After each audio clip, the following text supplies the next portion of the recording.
We need to understand how to act, because for every rule there are many exceptions.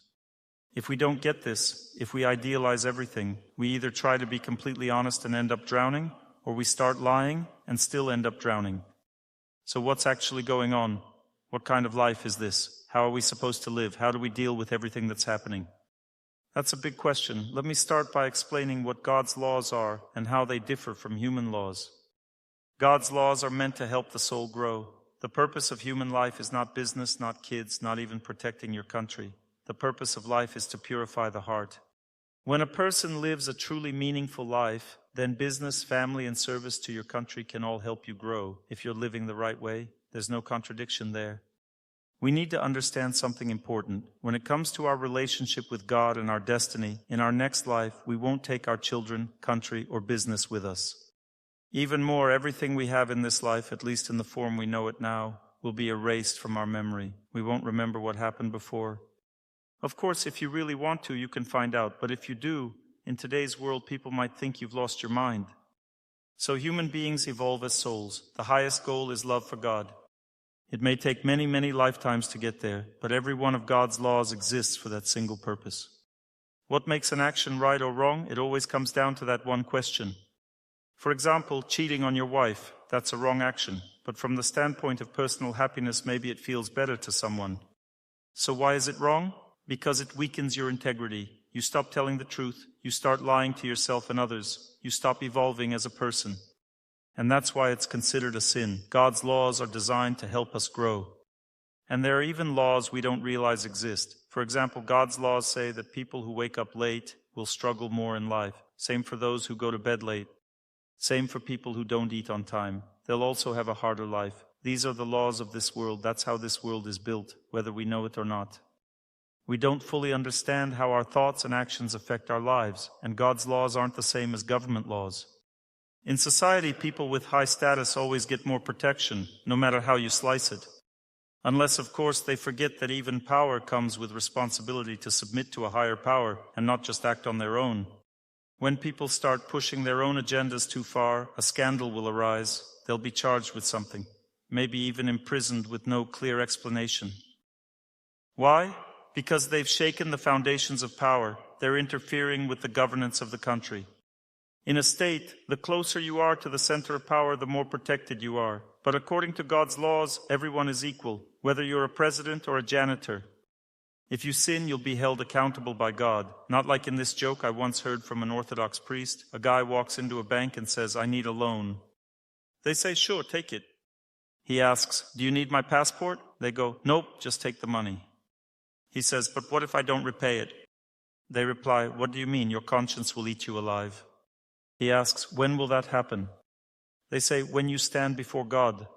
He asks, "Well, when will that be?" They say to him, "When's the loan due? The 22nd? Well, then it'll be on the 23rd. Sounds like a mafia bank. They don't even need your passport. Why am I telling this joke? Because there really are laws of God, and they work right here, right now, in this life. We're about to figure out how they work.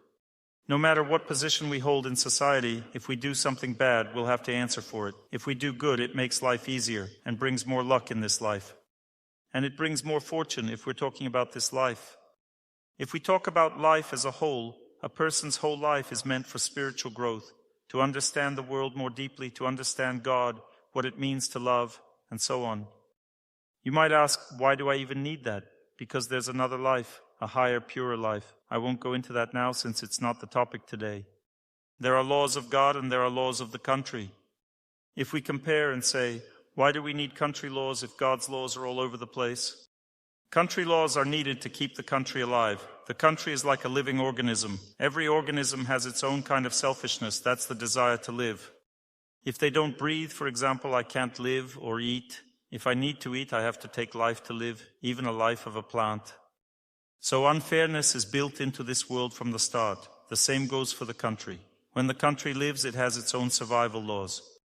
And these laws obey time. Right now, the power of time affects us so much that connections break apart. How can we tell if the earth is living in a good period or not? When the earth is living in a good period, countries get along easily, they make deals, business grows, things run pretty smoothly. That's what we call peace on earth. It means time is affecting the earth in a positive way, but how do we know when time is affecting earth in a worse way? There are 4 stages. Stage 1, they're just different from us. Stage 2, we're good, they're bad. Stage 3, they're the enemy. Stage 4, well, you know what that is, war. Time works the same way, not just on countries, but on families too. We live in families. How does time affect them? The first stage of family breakdown is realizing we're different. We see life flows differently for each of us. Stage 2, you're bad, I'm good, and we argue to prove it. Stage 3, you're not my person, you're an enemy, a stranger. Stage 4, divorce. The first stage in how time affects the body is, something's not right in my body. Stage 2, feeling bad, feeling unwell. Stage 3, danger. Stage 4, the body starts breaking down. That's how time works. There's a power of time. When time's influence is strongly destructive, the more destructive it is, the more the state clamps down on people's lives to protect itself. If the body is sick, all its functions get strained, and not everything can hold up. Sometimes parts start falling off just to survive. For example, blood pressure spikes high because to keep brain circulation going, pressure needs to rise. But with that, hemorrhoids might show up. The pressure in the blood vessels goes up, right? Hemorrhoids are vessels too. Just joking with you a little so it doesn't get boring. Now, what's right and what's wrong according to the laws of God? We should love people, help them work on themselves, know how to love and forgive, and give ourselves to something higher in life. Then luck will come our way if we live like that. If we don't live only for our own concerns but care about society and other people, luck comes to us. And here comes the question, does the idea of a country fall under the laws of God? Should we protect our homeland or preserve it and so on? Will God be pleased by that? Yes, we should. If a person lives in a country, they should preserve and protect it. If they even give their life for it, God likes that. And according to God's laws, that person is raised up. You might say not every country is worth defending, but every country has a right to self-preservation. Even a bad person has a right to self-preservation because they have a chance to become good. But if they die, then that chance is gone. So in this way, I can't compare. But I'm a man of the world, so for me, all people are equal. I've traveled half of Europe, giving lectures there. For me, everyone is the same. But from the point of view of our country, we must protect it and understand what's happening inside. Right now, our country is under the heavy influence of time. The shift from the second to the third stage happens gradually. This means everything tightens up, gets heavier. For the country to survive, it has to control the situation more than before. Everything has to be under stronger control than before. Freedom will be clamped down to survive. If I say all this is nonsense and it shouldn't be like that, then I'm going against the laws of God, because the country must survive, and its integrity is a greater good for the people than its collapse. So where we live and how we live now, we have to consider everything to understand what's right and what's wrong, because we might rebel against something, wasting our energy and strength trying to stop it. The fact is, we're living in hard times. Some blame the government, some blame a neighboring country, but they are also under the influence of time. They are surviving too. And when countries survive, everyone fights for themselves. That's the nature of the laws of the country, each one for themselves. This is an important topic. What are the laws of the country? How do they work? They're based on self-preservation, and self-preservation in a country depends on the influence of time. The laws of God aren't tied to any country. They're tied to each person individually and meant for people's development. If a person lives inside a body, they have to remember that the body needs exercising. Without exercising, the body falls apart. We also live inside a country. I support strengthening the country in every way. If we don't recognize that a country needs protection and fight against it, then we're going against God because we contribute to the destruction of this big system, and that will cause suffering for millions of people. Suffering always comes when management breaks down. For example, we decide the body is badly managed. We decide to manage it better. We decide to surgically change the way it's managed. What's the result? Always bad. The laws of God set the person's main goal as spiritual growth, not material, but the laws of the country work differently. The country should also make spiritual growth a top priority, but no, this isn't just our country's problem. The whole world has degraded. In every country now, leaders don't prioritize spiritual growth, so the same thing is happening here, no difference. Of course, compared to others, we are often even better off. For example, we still haven't legalized sinful relationships, and the family institution remains. The Vedas say the first clear sign of societal decay is attempts to destroy the family. There's a man and a woman, there are children. They're all united by certain rules and ethical norms. But when in some places this family institution is destroyed, that's when a massive next step of societal degradation begins. That leads to same-sex relationships and marriages, then sexual relationships with children and later with animals and so on. Now in some countries, priests aren't even allowed to condemn these relationships as sins. They're held administratively accountable. So here, things are still more or less normal. We're talking now about relationships with God, not about how many devices people have. How are people's standard of living and well-being assessed now? People's well-being is family. If the family breaks down, well-being drops drastically. People start living like animals and life gets much harder. We'll get to taxes slowly. You'll understand why I brought up such a broad topic. Should a country make material development of people a high priority? Of course it should, otherwise people can't live normally. So an underdeveloped material country, like a body, it needs to be healthy. That means the material health of the body has to be strong. Or they say a person is naturally healthy, meaning the body is really interested in staying stable. That's a material thing, not spiritual. The body is material. We compare the body to a country. If the country is materially strong, life is easier for people, and spiritually too. Because when a country is materially weak, people suffer first physically, then mentally, and so on. Spiritual strength also fades. So from that perspective, providing material protection for the country is also important for a person's spiritual growth. Still, it's important to understand that when we talk about the laws of God, they focus more on spiritual growth, but the laws of the country can focus heavily on the material side. And if spiritual growth isn't considered in the laws of the country, material development will suffer. Because spirit controls everything. For example, a leader who is spiritually weak, who lacks willpower, who can't be decisive or patient, who can't take responsibility, who commits sinful acts, in that case, their material wealth will sooner or later start to suffer. And when that happens, we'll talk about why some people behave so morally badly and yet have huge wealth. We'll cover that today and everything will become clear. There's no contradiction. So when talking about management and social structure in general, ancient cultures had a clear idea of how things should be. There are laws of God and there are laws of the country. The laws of God stand above the laws of the country, and the interaction between them is managed by highly advanced priests or people who have dedicated their lives to God, in other words, wise men. Very advanced ones, not just anyone, priests who advise kings and those who govern society. Advisors aren't people who slam their fists on the table saying, do this or else.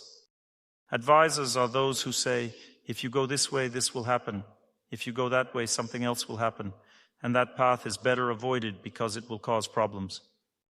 If a ruler picks the wrong path and faces trouble, they begin to trust the priest and say, okay, I get it, that was my mistake. From now on, I'll listen to you. The role of priests as advisors in running the country was undermined not just recently, but a long time ago. Because this whole system depends on the priests themselves. The Vedas say, when priests started to degrade and lose their spiritual power, they could no longer help govern. When a priest isn't spiritually developed, they either become fanatical or sinful, one or the other. A fanatical priest gives fanatical advice to rulers, and a sinful one doesn't help at all. So the time came when the priest's role in governance faded. We can even see that back in the days of Sergius of Radonezh and Seraphim of Sarov, the Tsar would ask for their opinion. That was a highly developed system. I believe it still exists in some form today, but it's a key factor in governance overall. If the state respects the opinions of wise men, if they behave as wise men and not as fanatics or sinful people, then the state thrives by following their advice. What happens if this institution of priests degrades? Then the ruler takes more power for themselves, making decisions independently, without spiritual leaders or God's laws, relying only on country laws. That means the spiritual interests of people are considered less. The interests of the country come first, which is what's happening all over the world now. The interests of the country come first and the spiritual interests of people come second. There's no blame on our country for this. That's just how the world is set up because priests lost their spiritual strength. So why were priests needed? They could see the bigger picture beyond the king or ruler because they considered the whole world, not just one country. The king must protect the country and keep it strong and alive, but the priest also takes into account the needs of the people and the world as a whole. They helped make decisions so the country would develop and strengthen, and so that the world wouldn't fall into war and chaos. The laws of God are above politics, but politics is necessary. Without politics, the country can't live. Some countries say, let's disarm. Great, but then someone disarms and their government gets overthrown because of it. Moving on. I'm just touching on different topics and we'll explain everything later. The next topic, the strength of a person and their sinfulness. We can say for sure that a sinful person can never truly come to power. That phrase sounds funny because, as we see all around us, the opposite often happens. People who often have nothing sacred in them can rule others and treat them terribly. So the question arises, how come? Shouldn't a sinful person be weaker than a devout one? Here, I'm going to open this topic much deeper for you. There's the striving toward God when a person wants to live by God's laws and grow by them. And then there's striving for devotion or for one's own happiness. These two are totally opposite. It might seem like it's all the same. If I live honestly and do everything right to be happy, then I think I'm pleasing God that way. But those paths are actually different. A person who does everything right just to be happy, not to please God, lives for their own happiness and does everything correctly for that. They do a lot of good deeds in the process. Because of good deeds, they build up devoutness. And what is devoutness? It's power, a good memory, the ability to see and understand people, the ability to be wise, to manage money and patience well. It's inner insight, the ability to see how to do business, to get an education. All these kinds of devoutness a person gets from birth, from all the good deeds done. Each good deed gives strength in life. All these powers combined in one person give them the ability to stand above others and lead them. Now think about how this relates to conscience. For example, if I do good deeds wanting to be happy, does that mean my conscience will grow stronger? To some extent, yes. Doing good deeds cleanses me and makes me more conscientious to some degree. But you should know, conscience is really about your relationship with God, not just about good deeds. The biggest test in this world is the test of power. People are suffering, people are in pain. When a person starts living right, their suffering lessens, life gets easier. Money relaxes a person, just like stepping into water relaxes a person. Fire doesn't relax. In fire, everything burns. Fire means no money, no happiness, nothing. No wife, no cash, everything's terrible. The person burns, it's hot, life is hard.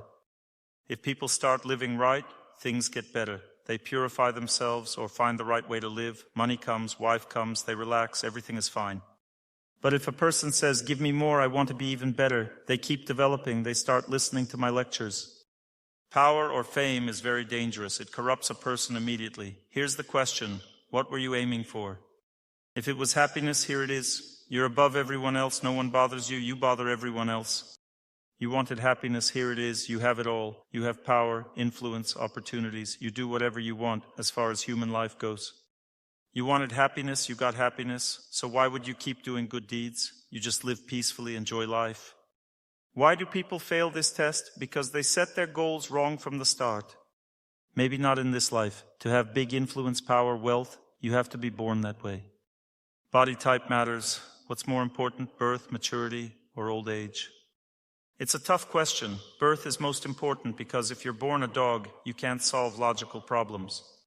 Like in the fairy tale, the first was a strong man, the middle one was so-so, and the third was a fool. If you're born a fool, you won't become a genius. Your body type already limits you. A fool is a fool. Some people don't get this and say you can make a great scientist out of a fool. Try it and see how it goes. If a person is born with a certain body type, their development has limits. You have to know and understand that birth depends on old age, and old age depends on your whole life. If a person lives right, they get a good birth in the next life.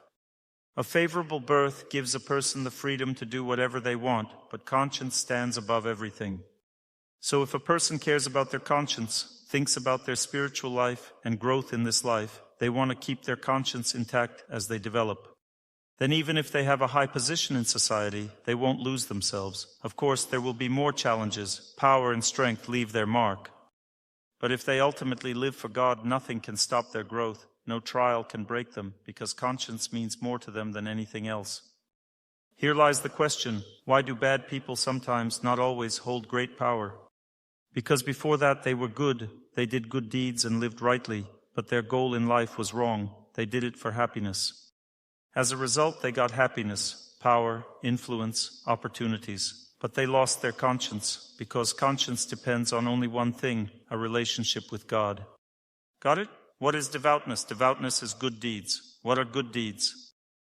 It's when I do what pleases God, and I can do this in relation to people, to nature, or to serving God. All of this is called devoutness. Keeping the family together, that's devoutness. Devoutness always involves asceticism. When we do something for ourselves, we lose devoutness. When we do something for others, narrowly or broadly speaking, we increase devoutness. I live for my children, not for myself, more devoutness. If I live not only for my own children, but also for others' children, even more devoutness. If I live for God, even more devoutness. I dedicate myself to others. When a person gives, does many good deeds that bring happiness to others, they accumulate devoutness not only for the next life, but also in this life. How does this accumulate? Let me give a practical example to make it clear. I'm explaining the theory. It's simple. You cheat someone. How does it work inside? When someone cheats on someone, well, the person can't consider themselves a cheater. Or rather, if the person does consider themselves a cheater, then that's okay. They cheated someone and said, I'm a lousy jackal, always stealing. They recognize it. That's great. No problem, they'll change because conscience has worked. Now the second case, they cheat someone but say, I don't cheat, everyone lives like that. That means they can no longer see the deception. Their perception of the world has merged with the lie. On a subtle energy level, this person has entered a realm where deception lives, and they can no longer see the truth.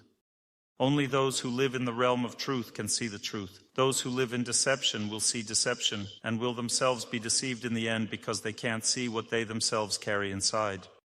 That's how it works, technically speaking. That's the technical explanation. More broadly, people say, Dr. Torsunov, you're a strange man. You can't live in this modern world without deception. I agree, but then how do you stay honest and see the truth? That's true too. That's why I arranged this lecture, to figure all this out. So let's start at the very beginning. Let's imagine an ideal picture, a society living for God. Everyone who governs the society has mentors. They have conscience from the start. They discuss all their decisions and actions with their superiors. They are all spiritual people, believers in God, living by God's laws through conscience. Mistakes can happen in governance. That's just how governance is. Serious mistakes can happen, but the person realizes they were wrong, repents, and moves forward. That's how life works. Sometimes people make mistakes because they're under pressure from all sides. For example, during war, a leader must decide how to fight. They might make the wrong choice, and thousands of soldiers die as a result. Naturally, the leader will be accountable, but since they understood their mistake, they repented. The laws of God work strongly in that country, and it's best for no one there to deceive anyone. Everything is focused on conscience. That's called a pure life in a pure place. Now let's imagine the world we live in. There is no pure life anywhere. We live in a world without pure living. Not everything here is guided by conscience. People cheat even at the highest levels. They make mistakes and act wrongly. That can happen. We know it happens, not necessarily in this country, but in another one. I have an acquaintance involved in governing society. He says, Dr. Torsunov, your lectures are great. I really like them. But understand here, all laws are made in the sauna. And when laws are made in the sauna, it's not just naked men who are present. There are naked ladies too. And if you don't accept this way of life, no one will sign anything with you. I agree with all of that and accept it. But we have to understand that no matter what, God runs everything. Not people. God runs everything. From God's point of view, from the point of conscience, you have a heart.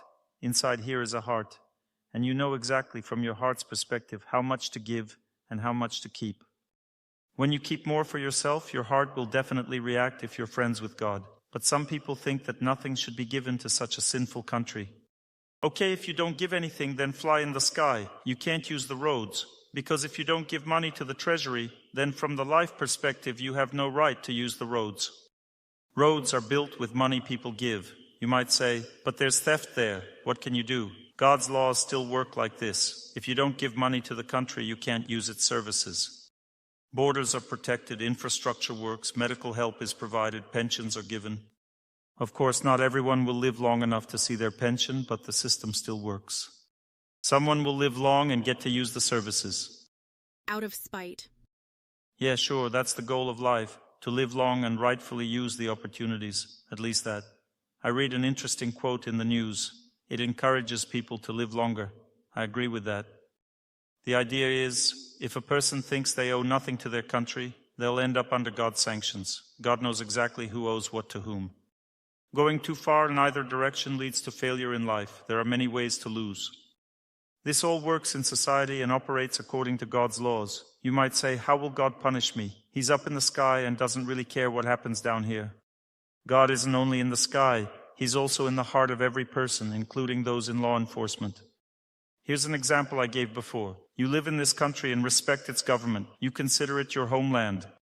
You want the country to be strong, protected, and not destroyed. If you think this way, your heart connects to that structure on a subtle level. You become part of it. And in this structure, like in a body, there are cells that roam all day looking for outsiders, and they destroy them. An outsider is someone who doesn't love this structure called my body. We love these cells thinking, I don't have enough immune cells, I need more. The same immune cells exist in the state. They're called FBI, Ministry of Internal Affairs, and other abbreviations, and they have a sense of smell. That smell means conscience. Their conscience connected to the country, not to God. For example, you might be religious, but not respect this country. And the conscience of these people is connected to the country. Let's say the immune cells in my body aren't connected to God. They're connected to my body, and they'll kill anyone who threatens the body's life. It's the same when you meet a traffic cop on the road. Just trust me, I know this works. You can try it and see the difference for yourself. If you're a patriot, if you love your country and the cop stops you, he senses by your vibe you're one of them. He'll treat you differently. Same with tax officers. Anyone involved in these processes, but if you don't love what's going on here, you'll be an outsider. And people will treat you differently. The Vedas give an example, a cat carrying her kitten by the scruff of the neck. The cat's teeth are strong. She could easily kill the kitten, but she picks it up gently, purring, carrying it somewhere else. How does the kitten feel? Even though it's grabbed by the scruff, it relaxes. It feels safe. Just like a cat catches a mouse by the scruff, tax officers, the Ministry of Internal Affairs, they do the same. There's a kitten and there's a mouse. You decide which you want to be. Try it out and see how it works. I tested this with my own fate. Compare it to a dog. I love the owner of this dog. I ring the bell, the owner opens the door, but there's an angry dog. I love the owner. Will the dog bite me? No. What if I'm alone with the dog without the owner? Will it bite me? No, it smells that I'm one of them. For the dog, the nuances of scent don't matter. What matters are the shades of love for the owner. I had a case like this once. I arrived at a friend's house early in the morning. The dog hadn't seen me before. It lives in a kennel, a big shepherd dog. They let it out at night to roam. I didn't know that. I stepped outside the mansion in the morning, took in some fresh air, prayed, and enjoyed life in the yard. Suddenly a dog ran up to me. You know, some dogs go wee wee wee, others go woof woof. This one was like the latter. It wagged its tail, started playing with me, licking me. Then the owner came out looking pale. He said, yesterday a neighbor came by and the dog almost tore him apart, really bit him. I had to deal with that situation. Are you okay, Dr. Torsunov? I said, great dog, wagging its tail and cuddling. Then I asked him, how are things with your neighbor? He said, we're not friends. That's the result. I'm telling you this because of your troubles with the tax authorities. Look at your life overall. Do you like how you're settled here or not? Do you love your homeland, its culture or not? Because the country also has a culture, an orthodox culture. Do you respect it? If you don't, you'll get the same result. Because you need to respect both the culture and the country. For example, in our country, there's also a Muslim culture in some places. That culture needs respect too. There's also Buddhist culture. I've been to many places. You have to respect all of it, and then you'll feel at home everywhere with no problems. It's interesting to know that every society has serious flaws regarding abuse of power. These flaws exist everywhere in the world today. They just function differently. Let's break it down. There's the West and the East. What's the difference? The difference is that in the West, people have strong faith in laws and order. Say you go west. Maybe in Germany you wander off the path into the woods to pick berries. If you want to be a leader in society there and work a serious, prestigious job but do things your own way, it won't work. They'll just see you as worthless. You understand? You'll have to follow all the rules and laws your whole life. If you step outside the rules, you'll be treated like second class. Because there, laws rule everything. Power isn't in people's hands, it's in the law. People settle everything by law. How do they cheat there? Also by the law. That's why those countries have so many lawyers. Whoever has stronger lawyers wins. because it's all by law. We proved you're wrong, so give me $2 million because you're wrong, and so on. That's pure extortion. So here it's a pure scam under the guise of law. They claim cheating by law is better than cheating by using relationships. But they don't realize it's a whole different world. There's the West and there's the East. The further east you go, the more people trust people, not laws. So if you look at the power structure in Eastern countries, it's always based on the individual. You don't negotiate with laws, you negotiate with people. That's the East. The West negotiates with laws. America is also West. There, you have to deal with laws, so people get humiliated. They even make fun of the president, do whatever they want, and say, we have freedom of speech, that kind of freedom. What freedom is that? You can't even park your car anywhere without paying. Here, you park once and go. There, you can't even go for a walk in the woods without paying. You can't just swim anywhere because everything costs money. Where's the freedom? And even to die, you need $10,000, otherwise you won't get buried. You understand? You might say, is there more freedom here then? I'm saying things are different everywhere. There's freedom there and freedom here. Living is good in both places, but just different, you know? Here in the East, and Russia is East, society is ruled by people, not laws. People govern society, and you have to negotiate with people. That's your answer. You negotiate with people, not laws, because people run everything. This applies everywhere, not just our country, but Kazakhstan, Uzbekistan, India, Turkey, everything related to the East. Nowhere in those countries will anything ever be ruled by laws. Everything is ruled by relationships. Feel the difference? And you can't change it because that's how people's psychology and mentality work. As we develop more, laws will get stronger, and people will still be strong over there. There are exceptions, of course. The world is transforming in some ways, but overall, there's a certain lifestyle. People in the East feel with their hearts, they have heartfelt relationships. In the West, people feel with logic. Both are right. Logic gives a person strength, and the heart gives a person strength. But we can't change how people are made, and we can't change the way life works. In the East, people build relationships with heart and personality, while in the West, it's with the law. There are laws here too, and people there too, but there's a huge imbalance. Imagine I come to Germany to give a lecture. After a flight, I need to shake off the vibration. To shake it off, I need to sit in a pond or a spring for at least half an hour to let the plane's vibration leave me and feel at home. That's what I do. I started looking around. They told me there's only one place in this town where you can connect with water. There's a spring with Dr. Kneip who works with water therapy. They made a small pool with a dam in the middle and shallow water on both sides, knee-deep. It's Dr. Kneip's method. You get into the knee-deep water and walk like a heron in ice-cold water, lifting one leg, then the other, walking in circles clockwise. People walk like herons there, healing their joints. But I needed to lie down in the water. I'm not from Germany, I'm from Russia. I don't get that you have to follow all the rules there, or else you're some kind of savage. So I stripped down to my swim trunks. Everyone knew I was Russian, and people carefully left the pool. I lay down in the water. I thought it was lucky that they had just finished, all left, and the place was free for me to lie down. I stayed as long as I needed, then dried off and got dressed. People started coming back slowly, walking like herons again. But if I try to be friends with them after that, it probably won't work, because I don't fit into their rules. So speaking about our country, if you want to govern something but don't have personal relationships with the authorities, you won't be able to manage here. Relationships come in different forms. Say there's an elder who is motivated by spirituality, and you're building a temple. You don't have to give them money because this person is motivated by spirituality. This person will always protect you because you're doing good in their community, building a temple. Still, you have to give something somewhere to bring luck in life. But if the local leaders aren't motivated by spirituality, then you'll have to pay into their pockets. What motivates them? How do you build a relationship with them? Try to build it well. If you can't, then you build it however you can. To learn more on the subject of health and healing of the body, please make sure to read my health guide, available for download on my YouTube channel or on my Instagram page. Thank you very much, and see you soon.